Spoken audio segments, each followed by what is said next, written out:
सबको जय मसीह की। परमेश्वर का अनुग्रह और शांति आप सबके जीवन में बनी रहे, आमीन।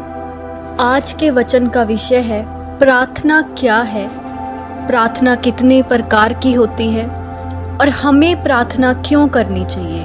हालेलुया। वचन कहता है जागते रहो और प्रार्थना में लगे रहो, कहीं ऐसा ना हो कि तुम परीक्षा में पड़ो। आज के वचन के द्वारा हम जानेंगे कि क्यों परमेश्वर ने प्रार्थना पे जोर दिया। हालेलुया। आइए सब आंखें बंद करेंगे, हम सब प्रार्थना में जाएंगे ताकि जो भी परमेश्वर का वचन आपके बीच में दिया जाए वो आपके जीवनों में बड़ी गवाही को बनाए। हालेलुया। सर्वशक्तिमान परमेश्वर, हम तुझे धन्यवाद करते हैं पवित्र आत्मा। हम विनती करते हैं तुझसे परमेश्वर, प्रार्थनाएं करते हैं प्रभु जी, जो आज का वचन परमेश्वर इन लोगों के जीवनों में बोया जाए परमेश्वर जी, तो वो 100 गुना आशीष को इनके जीवन में लेकर आए पवित्र आत्मा। ये सब परमेश्वर उस वचन को सुनने वाले नहीं परमेश्वर जी, उस वचन पे चलने वाले बने परमेश्वर। मैं विश्वास के साथ प्रार्थना को मांगती हमारे उद्धारकर्ता यीशु मसीह के नाम में, आमीन। हालेलुया। आइए सब शुरू करेंगे। प्रार्थना ईश्वर से हमारा कनेक्शन है और प्रार्थना तब होती है जब लोग परमेश्वर की सुनते हैं और उससे बातें करते हैं। प्रेयर परमेश्वर से वह कहने का कार्य है, वह कहना है जो उसने वचन में पहले ही से करने का वायदा किया है। हालेलुया। जब एक व्यक्ति कठिन परिस्थितियों में होता है तो वो परमेश्वर के सामने प्रार्थना करने के लिए जाता है। आपको ये जानना जरूरी है कि प्रार्थना कितने प्रकार की होती है और जब परिस्थितियां हों तो हमें किस रीति से परमेश्वर के सामने जाना चाहिए। हालेलुया। प्रार्थना मुख्य 4 प्रकार की होती है। सबसे पहला आराधना और धन्यवाद की प्रार्थना, दूसरा अपराध को मानना, तीसरा मध्यस्थता की प्रार्थना और चौथा विनती करना और याचनाएं करना। सबसे पहले जब हम प्रार्थना में बैठते हैं तो हमेशा हमें धन्यवाद की भेंट परमेश्वर को चढ़ानी चाहिए और वो हम आराधना के दौरान परमेश्वर के सामने चढ़ा सकते हैं या अपनी जुबान के द्वारा परमेश्वर का धन्यवाद करके परमेश्वर के सामने जा सकते हैं। आइए सब निकालेंगे प्रेरितों की पुस्तक अध्याय 16 की वर्सेस 25 और 26। यहाँ पे क्या लिखा है? यहाँ पे बात हो रही है पौलुस और सिलास के बंदीगृह से मुक्ति की। वर्ष 25 में लिखा है, आधी रात के लगभग पौलुस और सिलास प्रार्थना करते हुए परमेश्वर के भजन गा रहे थे और कैदी उनकी सुन रहे थे। इतने में एकाएक भूकंप आया, यहाँ तक कि बंदी गृह की नींव हिल गई और तुरंत सब द्वार खुल गए और सबके बंधन खुल पड़े। हालेलुया। इस वचन में परमेश्वर ने बताया है कि आराधना के दौरान परमेश्वर हमारे जीवनों से बंधनों को तोड़ता है, बंधनों को खोलता है। और ये प्रार्थना और आराधना पौलुस और सिलास ने मिडनाइट में की, यानी कि आप भी अपने परिवारों के साथ जब आप 12 से लेकर के 4 बजे तक या फिर 12 से लेकर के 2 बजे तक या फिर 2 से लेकर के 4 बजे तक प्रार्थनाएं में बैठते हो तो परमेश्वर का आत्मा आपके बंधनों को खोलने की सामर्थ्य रखता है। और जेल यहाँ पे किस चीज़ को दर्शाती है? जेल एक बंधन को दर्शाती है, जादू टोने के बंधन। जेल एक कैद जिसमें व्यक्ति अकेला रहता है, अंधेरे में रहता है, डिप्रेशन में रहता है। तो परमेश्वर का आत्मा जब आराधना के दौरान पौलुस और सिलास पे उतरा तो परमेश्वर ने उनके बंधन खोल दिए। हालेलुया।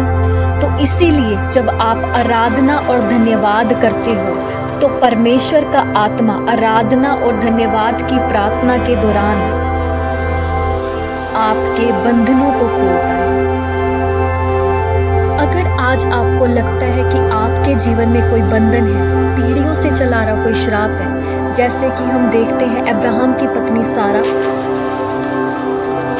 और इसहाक की पत्नी रिबका, दोनों पे सेम कर्सेस काम कर रही थी। सारा भी बांझ थी और रिबिका भी बांझ थी। पर जब उन्होंने परमेश्वर के सामने घुटने टिकाए, आराधना की, तो परमेश्वर ने उनके बंधनों को खोला। हालेलुया। तो आज आप भी आराधना की और धन्यवाद की प्रार्थना के द्वारा अपनी बंधन खुलवा सकते हैं। सबसे दूसरी प्रार्थना है अपराध का मानना। हालेलुया। जब हम पढ़ते हैं दाऊद के बारे में, राजा दाऊद किसी दूसरे की पत्नी के संग सोया और उसके पति को मरवा दिया। जब ये बात परमेश्वर के सम्मुख आई तो परमेश्वर ने नातान नबी को दाऊद के पास उसका पाप जताने के लिए भेजा। जैसे ही नातान नबी दाऊद को उसका पाप जताता है और उसको उसका पाप स्मरण आता है कि उसने कितनी बड़ी गलती की है, उसने पश्चाताप किया, परमेश्वर के सम्मुख टाट बिछाया, उपवास किए। भजन संहिता 51 आप निकाल सकते हैं, वर्ष 10 से लेकर के 12। दाऊद उपवास के दौरान परमेश्वर से कहता है, हे परमेश्वर, मेरे अंदर शुद्ध मन उत्पन्न कर और मेरे भीतर स्थिर आत्मा नए सिरे से उत्पन्न कर। मुझे अपने सामने से निकाल ना दे और अपनी पवित्र आत्मा को मुझसे अलग ना कर। अपने किए हुए उद्धार का हर्ष मुझे फिर से दे और उद्धार आत्मा देकर मुझे संभाल। जब हम पाप करते हैं तो परमेश्वर का आत्मा, जब हम व्यभिचार का पाप करते हैं तो परमेश्वर का आत्मा कुछ समय के लिए हमसे दूर हो जाता है। पर जब हम पश्चाताप के साथ परमेश्वर के सम्मुख जाते हैं तो परमेश्वर दयालु परमेश्वर है, वो अपनी दया दृष्टि को हमारे ऊपर करता है।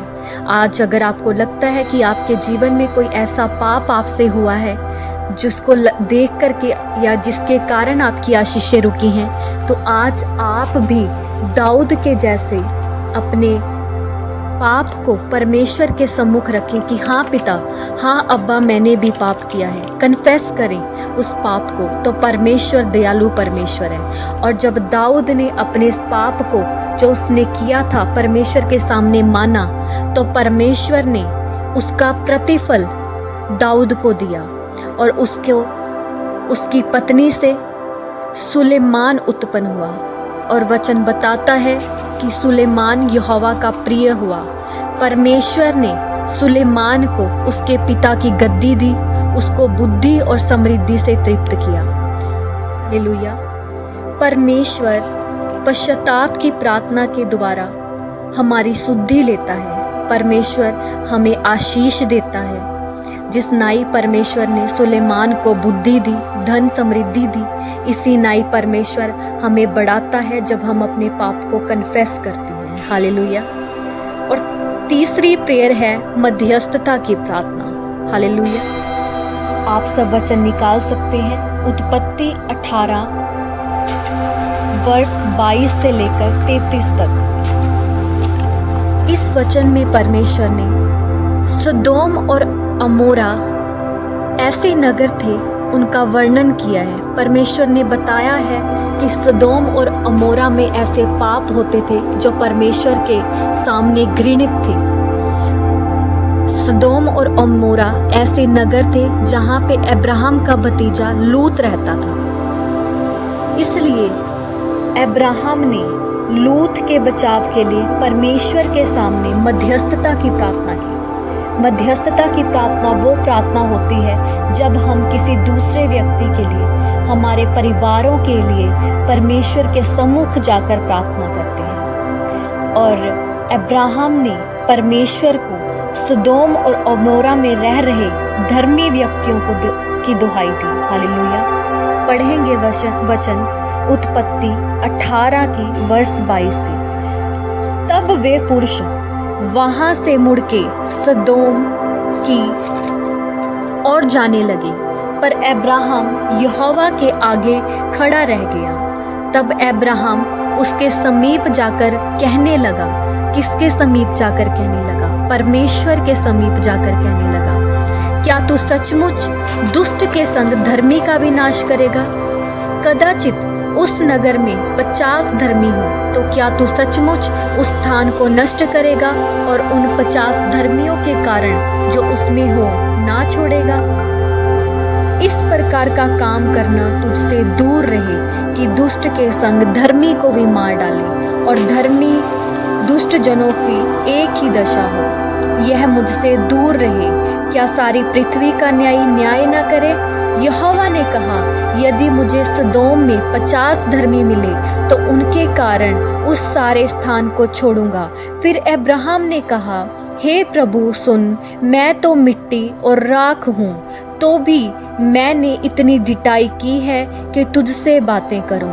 कदाचित उन 50 धर्मियों में 5 घट जाएं, तो क्या तू 5 ही के घटने के कारण उस सारे नगर का नाश करेगा? उसने कहा, परमेश्वर ने कहा, यदि मुझे उसमें 45 भी मिले तो भी उसका नाश ना करूँगा।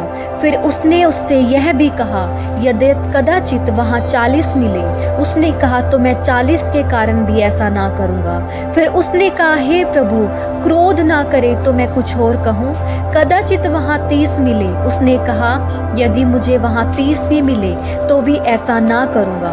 फिर उसने कहा, हे प्रभु सुन, मैंने इतनी ढिठाई तो की है कि तुझसे बातें करूं। कदाचित उसमें 20 मिले, उसने कहा, मैं 20 के कारण भी उसका नाश ना करूंगा। फिर उसने कहा, हे प्रभु, क्रोध ना कर, मैं एक ही बार और कहूँगा। कदाचित उसमें 10 मिले, उसने कहा, तो मैं 10 के कारण भी उसका नाश ना करूँगा। जब यहोवा अब्राहम से बातें कर चुका तब चला गया और अब्राहम अपने घर को लौट गया। हालेलुया।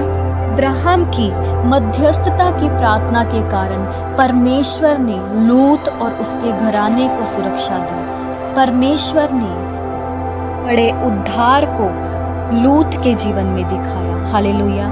जब आप भी अपने परिवारों के लिए मध्यस्थता की प्रार्थना करते हैं तो परमेश्वर आपके परिवारों को, आपके फैमिली मेंबर्स को सुरक्षा देता है और अपने दूतों को आज्ञा देता है कि वो आपकी सुरक्षा करे, आपके परिवारों की सुरक्षा करे। हालेलुया।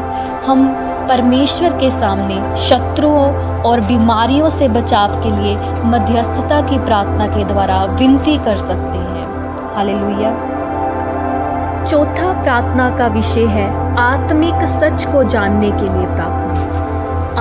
आप में बहुत से ऐसे व्यक्ति हैं, बहुत से ऐसे परमेश्वर के जन हैं जो प्रतिदिन परमेश्वर को बोलते हैं कि प्रभु, मैं आत्मिक लाइफ में बढ़ता जाऊं, और परमेश्वर दर्शन के द्वारा उनसे बातें करता है। कई बार परमेश्वर उनको दर्शन दिखाता है जिनका मतलब वो नहीं समझ सकते और वो दूसरों के पास जाते हैं पूछने के लिए कि आप हमें उसका मतलब बताएं। ऐसा ही दानियल के साथ भी होता है। जब हम वचन पढ़ेंगे दानियल अध्याय 10 में वर्ष 1 से लेकर के 21 तक, पर यहाँ पे दानियल ने दर्शन जानने के लिए, जो उसको दर्शन और भविष्यवाणियाँ परमेश्वर ने अंतिम दिनों के लिए दी थी, परमेश्वर के सामने उसने 21 दिन के उपवास किए और प्रार्थनाएं की। वो किसी व्यक्ति के पास नहीं गया और परमेश्वर ने अपने स्वर्गदूत को उन भविष्यवाणियों के विषय में और उन दर्शनों का दृष्टांत बताने के लिए उसके पास भेजा। हालेलुया। वचन पढ़ेंगे। दानियल को नदी के किनारे मिला दर्शन। फारस देश के राजा कुस्रो के राज्य के 3रे वर्ष में दानियल पर, जो बेलतशस्सर भी कहलाता है, एक बात प्रकट की गई। वह बात सच थी कि बड़ा युद्ध होगा। उसने इस बात को जान लिया। उसको यह देखी हुई बात समझ आ गई। उन दिनों में दानियल 3 सप्ताह तक शोक करता रहा। यहाँ पे परमेश्वर की आत्मा ने दानियल को बताया कि एक बड़ा युद्ध होने वाला है, पर उसको ये बात समझ में नहीं आई और उसने क्या किया, 3 सप्ताह यानी 21 दिन की फास्टिंग स्टार्ट की। उन 3 सप्ताह के पूरे होने तक मैंने ना तो स्वादिष्ट भोजन किया, ना मांस या दाख मधु अपने मुंह में रखा और ना अपनी देह में कुछ तेल लगाया। हालेलुया।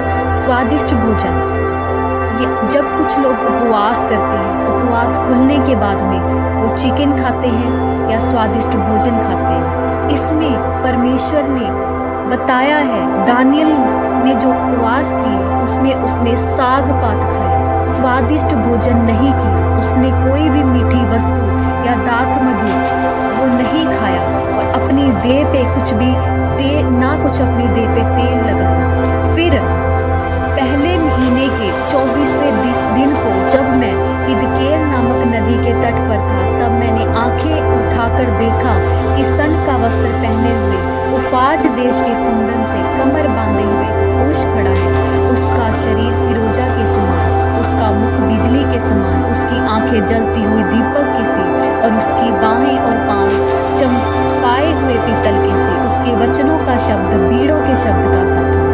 उसको केवल मुझे दानियल ही ने देखा। मेरे संगी मनुष्यों को उसके कुछ भी दर्शन ना हुआ, परंतु वे बहुत ही थरथराने और छिपने के लिए भाग गए। तब मैंने अकेला रहकर यह अद्भुत दर्शन देखता रहा। इससे मेरा बल जाता रहा, मैं भययुक्त हो गया और मुझ में कुछ भी बल ना रहा।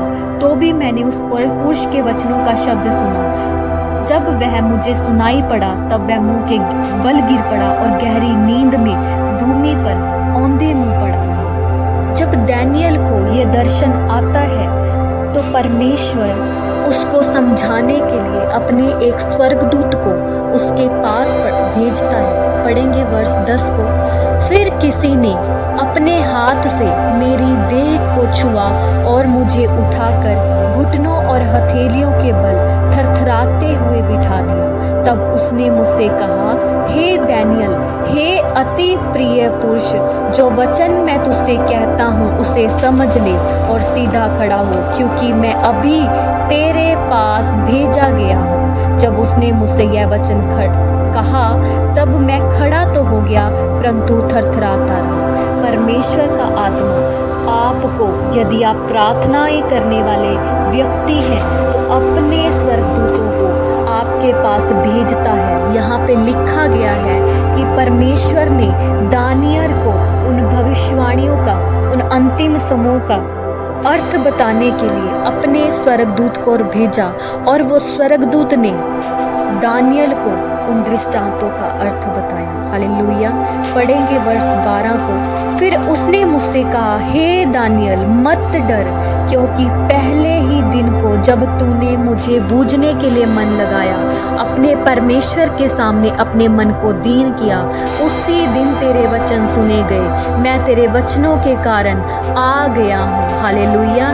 जब दानियल ने 3 सप्ताह तक शोक करा, उपवास करा, कोई स्वादिष्ट भोजन नहीं खाया, कोई मांस या दाख मधु अपने मुंह में नहीं रखा, ना ही अपनी देह में कुछ तेल लगाया, तो वो स्वर्गदूत बता रहा है कि पहले ही दिन परमेश्वर ने एक स्वर्गदूत को भेजा कि वो दानियल के पास जाए और उन दृष्टांतों का, उन दर्शनों का उसको अर्थ बताए। हालेलुया। अगर आपको लगता है कि कोई दर्शन की बात आपकी समझ के परे है, तो आप प्रार्थना करें। पवित्र आत्मा जो हमारा सहायक है, हमारी मदद के लिए आएगा और उन बातों को समझाने के लिए आपकी सहायता करेगा। जरूरी नहीं है कि जो आपकी प्रार्थनाओं का उत्तर है वो परमेश्वर स्वर्गदूतों के द्वारा दे।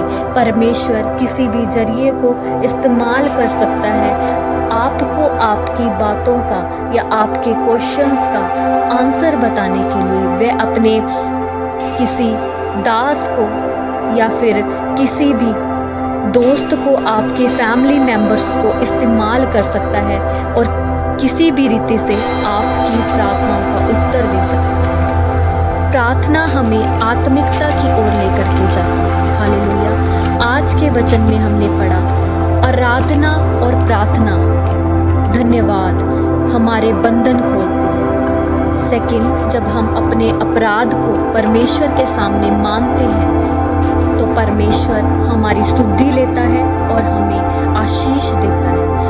थर्ड, जब हम मध्यस्थता की प्रार्थना करते हैं तो परमेश्वर हमारे परिवारों को और हमें, हमारे बिजनेस को सुरक्षा देता है। और जब हम आत्मिक लाइफ में बढ़ते हैं तो परमेश्वर हमारी शुद्धि लेता है, अपने स्वर्गदूतों को भेजता है और हमारी आत्मिक लाइफ को मजबूत करता है। हालेलुया।